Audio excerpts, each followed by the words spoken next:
Yesus nu jaallata. Ameen. Yesus baaqinina keessan hin ilaalina Waaqayyo sin jaallata. Haa ta'u obboleessi gosa qoodan kan.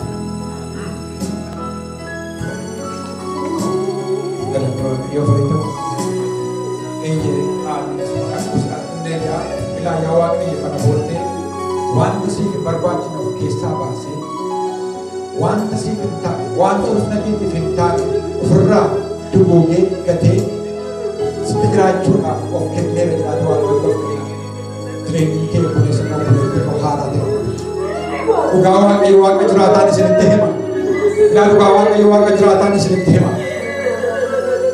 Inde kuni ergaa namni mul'ata namni isinitti mucaala ergaa namni isiniif dabarsu caala raawwattanii wanta Waaqayyoof hin taane kosii ofirraa calaasaa Waaqayyootti of kennaa ergamoonni Waaqarraa waa'ee keetiif boleessa koo hin ilaalchu waa'ee keetiif obboleetti koo hin ilaalchu ilaa yaa Waaqayyo siluwaatti namanu haalatti namanu jireenyatti namanu argachuudhaaf dhabuutti hin amanu inni nan daangessu du'aatti hin amanu Anjir watin of kenna, sitting ko dugala, karako sitang kenna, dan dingko warna kita jadi, jereng ike Waaqayyoan harap berdoa.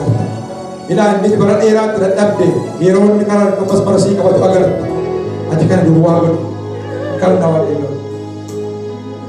Karena nampak jadi karena kasih karakter, second dia fotonya dua sedikit nama, sebut dia udah tinggi karakter. Waaqayyoan berdoa, Waaqayyoan berdoa. Waaqayyoon kan gammachiisuu jiraatu kana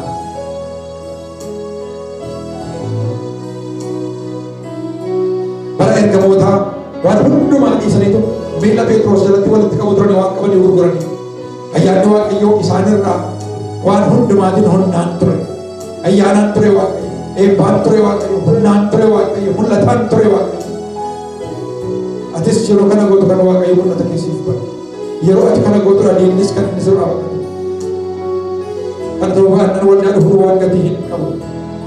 Namun tahu itu yang Tuhan yang fani. Cuba kerja kita untuk fadil ini beri wajah Tuhan dan apa dikata dalam bahaya itu juga.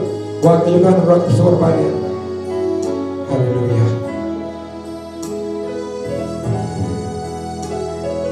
Karena waktu. Namari dah.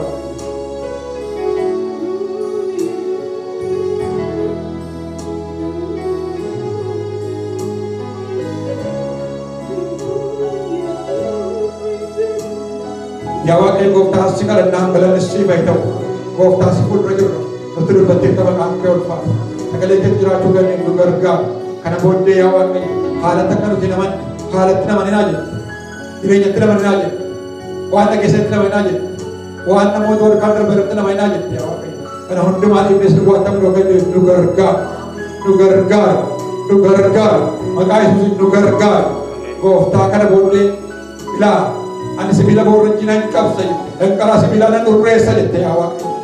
Ila balballi Waaqayyo maqaa Yesuus Kiristoos dhufuurraa kan baname haa ta'u. Balballi jireenyaa nuuf haa banamu. Balballi tajaajilaa nuuf haa banamu. Balballi argachuu nuuf haa banamu. Balballi gaa'elaa nuuf haa banamu. Balballi barumsaa nuuf haa banamu. Balballi nuuf haa banamu. Maqaa Yesuus Kiristoosiin balbala banamaa.